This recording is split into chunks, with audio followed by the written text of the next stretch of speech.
Last month, we discussed the topic of biodesign. And for several episodes before, I've been discussing sustainable practice from a range of perspectives, including the idea of urban mining materials rather than using virgin materials. From a visit to the scrap store to collecting objects from the Thames or the street, what we choose as materials to work from has a big impact on our practice. A researcher who has taken the practice of urban mining one step further and has been working in the biodesign field for quite some time is Marie Melcore. With her work, she is keen to transcend disciplinary boundaries in order to address common sustainability issues and offer outside of the box design proposals that can contribute to solving the big problems we face. To tell us more about her career, practice, and the materials she's been locating, questioning, and transforming as part of her projects, I'm excited to welcome Marie. Thank you. Thank you for inviting me also. So, Marie, to start, could you tell us a little bit about yourself and what it is that you do? Of course. I'm a designer, specifically a bio designer with a deep interest in integrating nature and living organism in my design practice to create more sustainable and innovative solutions. So I'm evolving in the field of design for more than 10 years now, after studying graphic and textile design in France. I graduated from DMA Biodesign at Central St. Martin's UAL in 2021. And there I explored the intersection of biology and design to address environmental challenges through biofabrication processes. After graduation in 2022, I joined the ENSAD lab, which is the research lab part of l'École des Arts Décoratifs in Paris, where I worked as biodesign research assistant for a few months. And during this time, I contributed to the Impressio Vivo project, co-supervised by Aurélie Mossé. It's a biodesign-led project which examines the circular conception and fabrication of 3D printed bio-based system. Like, it's all about working with bioluminescent bacteria or calcifying bacteria for like in the field of architecture and also for design, other design applications. And that's it. I have just returned from a 2 year trip in Canada, and I'm now beginning a PhD in regenerative architecture at KU Leuven in Kent, co-supervised by Professor Rachel Armstrong. Studied graphic design, textile design, if I got that right. Yes. And achieved an MA in biodesign. Yes. And you're now working in sort of as a design researcher in a, what I would say, still multidisciplinary sort of approach and practice. So what drew you to choose this career trajectory? I think I always knew I wanted to work in a creative field. So at 15 years old, I engaged in a technological A-level in design and applied arts. However, I think it's quite hard at 15, 18, even 20 years old to know what you want to do for the rest of your life. At least for me, it was really difficult. So I kind of struggled to find a specific creative field to focus on. So in the meantime, I just decided to add as many strings to my bow like as possible by developing and working with both digital and physical mediums. I think broadly speaking, this approach applies not only to my studies, but my lifestyle. Sometimes I'm not a really great planner, but I think sometimes it's really worth seeing where the unplanned can take you, as long as you keep moving forward. Also, I think in my case, at least in my case, the higher I went in education, the broader the horizon of possibilities became.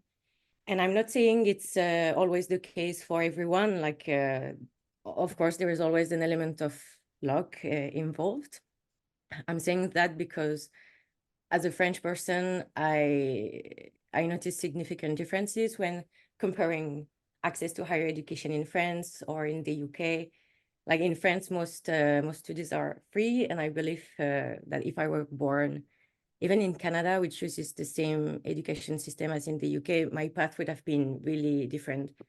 So there's always your own motivation, but luck in a way is also really part of it. You mentioned something quite interesting, that the digital and the physical is still something that comes sort of back into your practice. Could you say a little bit more about sort of that interest, where that's come from? Or I don't know where it comes from. I just know that I started my studies with graphic design, and I remember at the end of it was like an equivalent to a bachelor in the UK. So I remember when I finished this diploma in graphic design, I was a bit frustrated to have always everything digital. I also really like to have the physical object at the end of the process. But at the same time, I realized through my studies in textile and biodesign that graphic design was really helpful in terms of the representation itself. Like sometimes also for designing a whole system, you need something visual which is well organized. Otherwise, it can be really tricky if it's not planned, let's say. So for that, I think graphic design really helped me. But it was always like in 2D. And during the DMA biodesign, I was introduced to 3D software, which can be linked in a way to graphic design, like it's digital, and also I had to learn like new software. But I think I think both, it depends what you want to do. But in my case, I think both can complement each other. You can be working both on digital software to shape your design, the physical object you want to create. So in that sense, I think it's really interesting to combine them on the same project. as a researcher and biodesigner, you've got quite big ambitions, which I really like to hear. You indicate you wish to transcend these disciplinary boundaries in order to address these sustainability issues and offer design proposals that can contribute to solving these global problems that can be really paralyzing to artists. So could you tell us a little bit more about why you think cross-disciplinary working is so important? So to answer this question, I think I remember one of our philosophy professors giving us a metaphor that I think really summarized the importance of this way of thinking. Imagine one day you wake up and you feel like a lot of pain in your arm, let's say. You go to the doctor, and instead of considering the problem in its entirety, your doctor starts to give you pills to relieve the pain, focusing only on your arm. So the pain is temporarily resolved, but I think it would have been addressed more effectively if it had been treated holistically, because actually it's not truly fixed, right? It's just like putting a bandage on it that makes you believe it's fixed. So all that to say, your whole body functions as a complete system, maintaining not only your arm, but also your various muscles and organs together. So instead of giving you pills, your doctor should have maybe conducted a deeper analysis to understand the root cause of the pain. What I mean is that to solve an issue, you first have to understand the border system in which it exists. And when talking about ecological and sustainable issues, I believe that addressing such complex and technological challenges requires more than one field alone. So you have to tackle it in its entirety, right? So for that, you must work with a team of different specialists who speak a common language together. And going back to our body system, like your heart and your lungs, for example, they are both different specialists. Like one is a blood specialist, the other one is a oxygen specialist, but they communicate in a common language to maintain your whole body system together. So all that to say that specialization is not a bad thing. We must be specialists in one topic before engaging in a transdisciplinary one. But the importance is to like kind of step outside of your bubble and understand that your knowledge can be apply to another discipline. So you are focusing on the production of bio-based and responsive materials, so now in an architectural context, which I think is really interesting. Maybe before we talk about a project where you also worked on a much smaller scale, could you tell us a little bit about biodesign? Because I'm sure not everyone knows what biodesign is. What is the practice of biodesign in relation to materials, material thinking, and making? Could you share a bit more? Sure, of course. So, well, first, biodesign is an interdisciplinary field that combines principles of biology, sometimes engineering and design to create innovative solutions inspired by natural systems. And I would say it mainly focuses on integrating biological processes or even living organisms themselves to solve problems and develop new ways of designing with a really high emphasis on sustainability. Biodesign is also like it's a broad field combining different aspects. For example, it can integrate biomimicry. This involves reproducing natural systems, natural processes or structures to create new products or technologies. Talking about biomimicry, for example, designing materials that mimic the structure of a spider silk for strength and flexibility. That is an example of biomimicry. But when you're a biodesigner, you can also work with the aspect of synthetic biology. And this area is more about redesigning organism for useful purpose, such as, I mean, I would say like using bacteria for producing medicine or biofuels, for example. And when it comes to material, I think it also involves developing and utilizing bio-based elements as derived from a biomass. So it can be an organic, it can be like a biomass for organic waste, for example, but it can also be from living organisms such as plants, fungi, or even the microbes. So it's really broad, like you can use any kind of living organism. And these materials are more than often renewable, biodegradable, and they really have a lower environmental impact compared to the conventional petroleum-based things that we still use now. You said collaborate or work with nature as well. Is there a shift in thinking when you're working in biodesign required a little bit in order to create? I think as long as you're living with something living, you're working with a type of intelligence. As a biodesigner, for me, intelligence is more linked to the adaptability of the living organism itself. So as long as you work with something living, you're working with another intelligence and you have to adapt and collaborate with it in a way. And you also have to adapt and learn about that living organism you're working with. Like it's not always easy, but in that sense, of course, I think it's a collaboration. One very interesting project, your gourmet jewelry project, in which you created a material that could be used for jewelry purposes. Could you tell us a little bit more about this project? It was a collaboration between the MA Biodesign, Maison Zero, and a project commissioned by LVMH for the 2021 AUCN Congress at Marseille in France. So this project addresses a specific question and a specific issue, which is that the environmental damage caused by the jewelry industry, such as land degradation and resource depletion, they are also due to the pollutants released during the gemstone extraction. So to tackle this issue and restore biodiversity, I aimed to employ a restorative system and a circular economy model while designing a new type of jewelry. So the goal was to challenge notions of jewelry and materials by creating pieces that offer a sensory experience beyond the visual. This involved experimenting with different organic and non-edible food waste, such as like fruit peels, to develop a range of different color and different texture.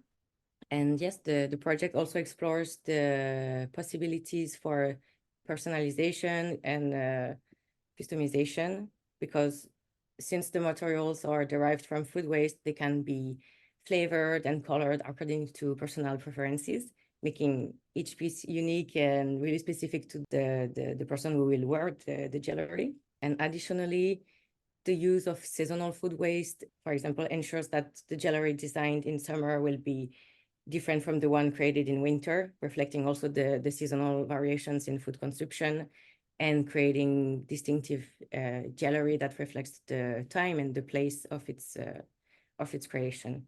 Was it easy to transform this waste into a jewelry suitable material, or were there any real barriers to getting to the end result as well? Yes, it's really experimental. So you have to experiment and test everything, of course, before having the right thing. I think the main challenge for me in this project was to find the right binders, which also had to be biodegradable to keep fit in this project. Otherwise, there is no sense using a binder which is not natural or like. So this was maybe the main challenge.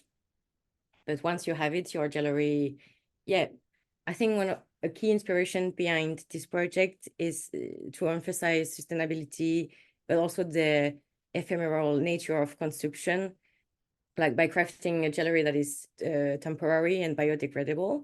So in that sense, the project encourages a reevaluation of our relationship with possessions and also the environmental impact of our choices.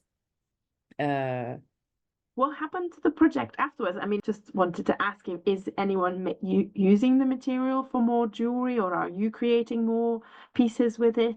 Because that's one of the questions I sometimes have. How do we get these really novel ideas off the ground so that we actually do end up using it or implementing it? So since it was a project developed during my studies, again, it was commissioned by LVMH. So when working with this kind of really huge sponsor, from my experience, you had like some project actually being developed more for the gourmet jewelry. No, it stopped. It helped me a lot also for a first experience to work and develop and just know how to work, set up my little lab and everything. For anyone who might like starting developing something, like you don't always need full lab for starting making thing. I started in my kitchen, and I started with this website, this platform, which is called Materium. I think it's a really good database platform for anyone who want to start. It gives you recipes for creating a bio-based thing. You have all the ingredients, and it's really all about sharing. Like, and I think it's a really good thing to start, in case it can be useful. But no, I didn't develop this project much actually. Maybe one day. I don't know. Living or non-living, materials kind of have an agency. They have a way of wanting to be worked with, to be incorporated. I think as well, when a material tells a story that an artist, designer, maker can respond to, this is also really inspirational. So urban mining materials is something I've been discussing quite a bit. It lends itself well to this type of practice. But we can be really creative in our approach to urban mining, I think, too. So for the project Under the Line, you found a way to reclaim and reuse pollution in the London Underground. Could you tell us a little bit more about that project as well? Yes, Under the Line is a project that focuses, as you said, on reclaiming and repurposing pollution from the London Underground, turning what is typically seen as a waste into a new type of resource. It all began in London, where I had to travel with the tube daily. So as like the London Underground, like many urban transit systems, is a significant source of air pollution. My process involved arresting particulate matter, which are like really present and which are like a high source of air pollution. And for that, I used a natural biomass, and it's also a natural filtering material known as activated carbon. Since activated carbon is made from carbonaceous waste, it's both effective in capturing all the pollution you want, and it's also renewable. So it's a form of biomass that, while not living, remains active and responsive. So for this project, again, I didn't use synthetic biology. I rather turned to organic chemistry. The experimental phase focused on finding an appropriate binder that would maintain the material's filtration abilities. Then once done, you end up with a self-sustaining filtration system that doesn't require any electrical supply, which is a good point, I think, also, which fit also in the idea of the whole sustainable thinking. Then the next step was shaping this new thing. So I employed biomimicry and parametric design to create a lattice structure, especially made for underground stations. And this structure is adaptable and scalable. So really, it's really responding to the different levels of pollution in the environment. Like you can really scale up. It's not just one size. And after a few months of being suspended in London Underground Station, the structure can be break down. It allows the material to be used as a pastel just right after. So in this context, the air pollution itself becomes a component of the pastel, but also a pigment. So yeah, I think it's an example on how we can transform a problem into opportunities through design. And I wanted to give a reference, which I think it's a really good one. It's especially for everybody working in the field of jewelry. It's a project called the Smoke-Free Jewelry by Dan Hosgaard, and he created this project in 2018. So it created like a wall architecture able to harvest high quantity of air pollution while turning it into air. In a world where anthropocentric thinking is prevalent, how do you think artists, designers, and perhaps also jewelers could and should meaningfully engage with thinking differently about environments, supporting the creation of these, solutions to global problems?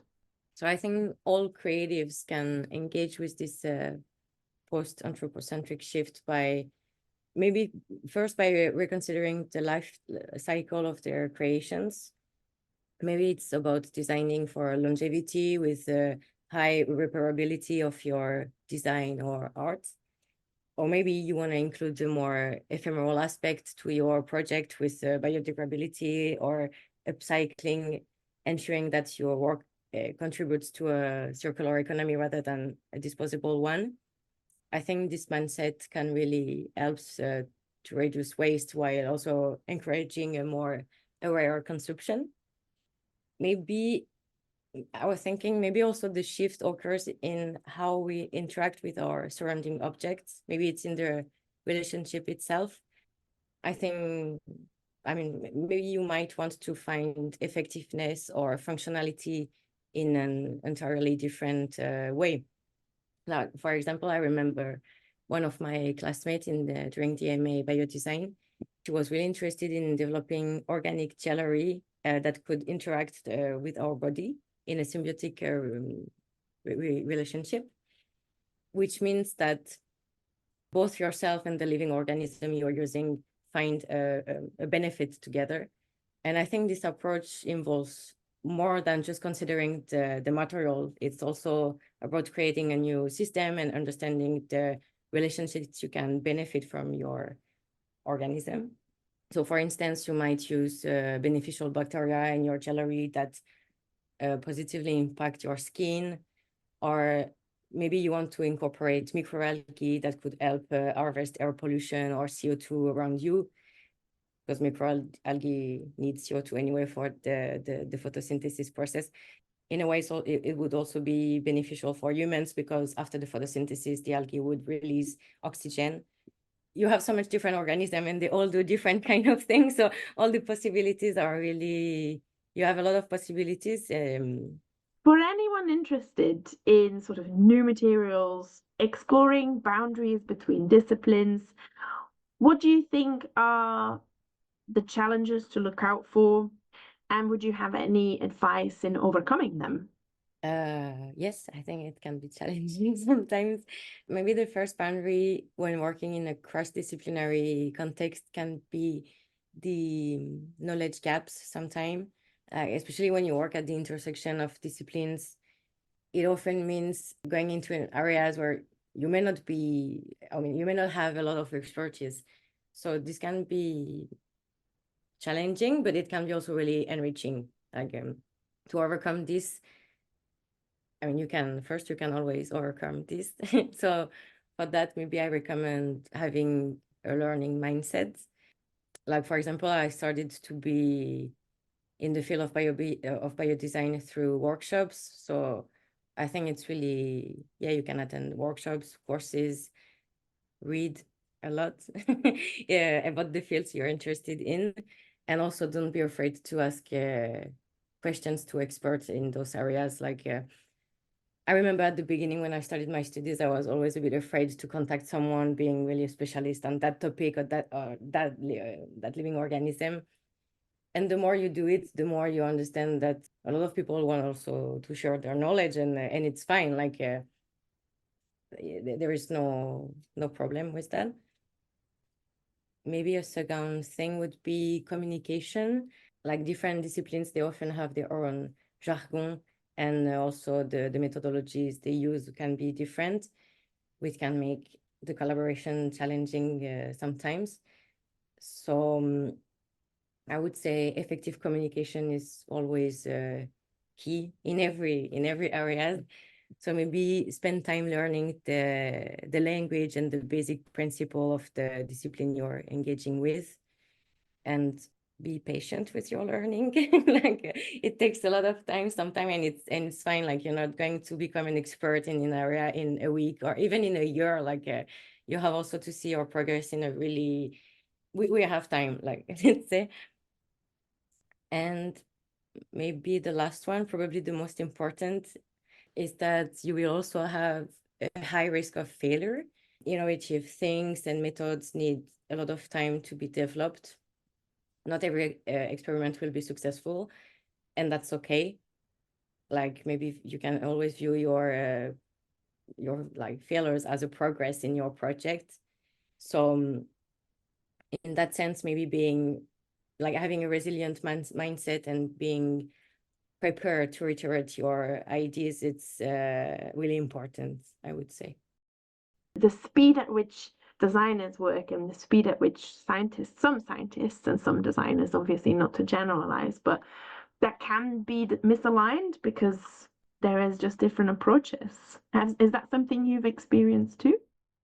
Yes, also because it was the first time I was working again with the living.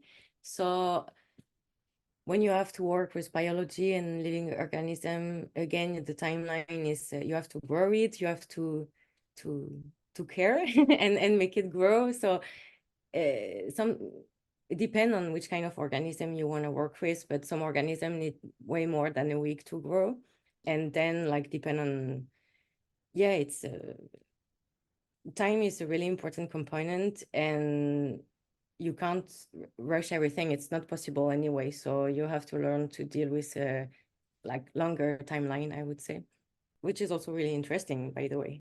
Forced time for contemplation and getting to know the material and the material sort of responding is actually perhaps a process that I would like a lot of designers to go through before they then go to work with materials that do not have this process, because you should have sensibilities to materials and you should contemplate what you use them for with enough care and time. That is not always something that we have in design projects.